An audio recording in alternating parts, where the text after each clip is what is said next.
Wow. And now back to that fireworks story. Again, this all played out in L.A., a terrifying scene for folks in that neighborhood. We're joined right now by one of our own photojournalists, Paul Sanchez, who was actually right there when it happened. Paul, thanks for being with us.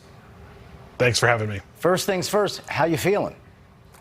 A lot better. Just a little bit of a headache, but the hearing has come back. I lost the ability to hear for about 2.5 hours, so went to the hospital, got checked out, and now just a lingering little headache, that's all.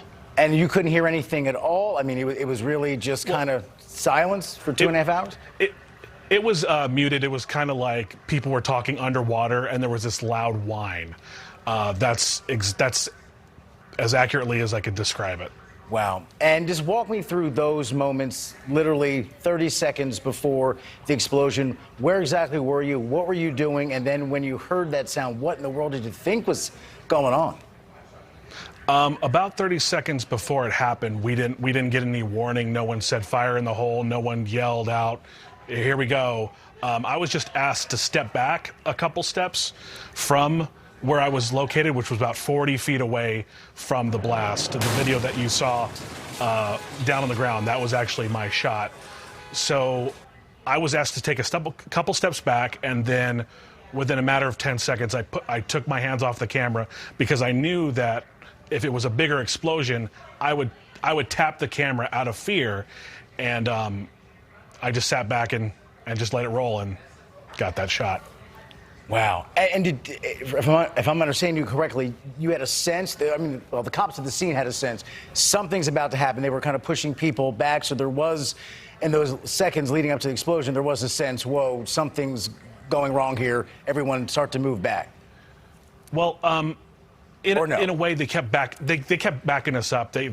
Initially, I was 10 feet away from the truck, which thank heavens I was moved back from that point. But then they asked us to move across the street onto the west side of San Pedro Street here in LA. And then when I saw two other photographers behind, like sitting next to the laundromat north of the blast zone, I snuck over there and set up my camera over there. And then a LAPD officer said, just take a step back. And there was no, I don't think that they were aware that it was going to be that big of an explosion. I just think that she wanted me to be a little bit more cautious and just asked me to step one step back. Had I known, I would have gone across the street, clearly. Absolutely. And have you heard anything about the other folks injured, how bad their injuries are? Or I guess it's been, needless to say, a wild day for you. You may not know, but I'm just curious. I have not heard any updates on any injuries. I kind of, forgive me, but I tuned out of the news for about 12 hours before I came to work today. So I wasn't able to, I haven't been up to speed on how those people are doing. I hope they're doing great, though. I hope they're doing well and hope they're healing up. Like every good photojournalist, you said the key phrase, you kept the camera rolling, even though you knew something was about to happen. So always good to talk to Next Star Employee of the Month for what you did. Oh, thanks. I'll let my boss know you said that. Absolutely, absolutely. And no, I'm glad you're okay. And thanks for giving us a few minutes of your time tonight. We certainly appreciate it and enjoy the holiday weekend. I'm sure that fireworks shortage isn't bad news to you after what you've been through. No. So thank you, man. Take care. Thank you for having me.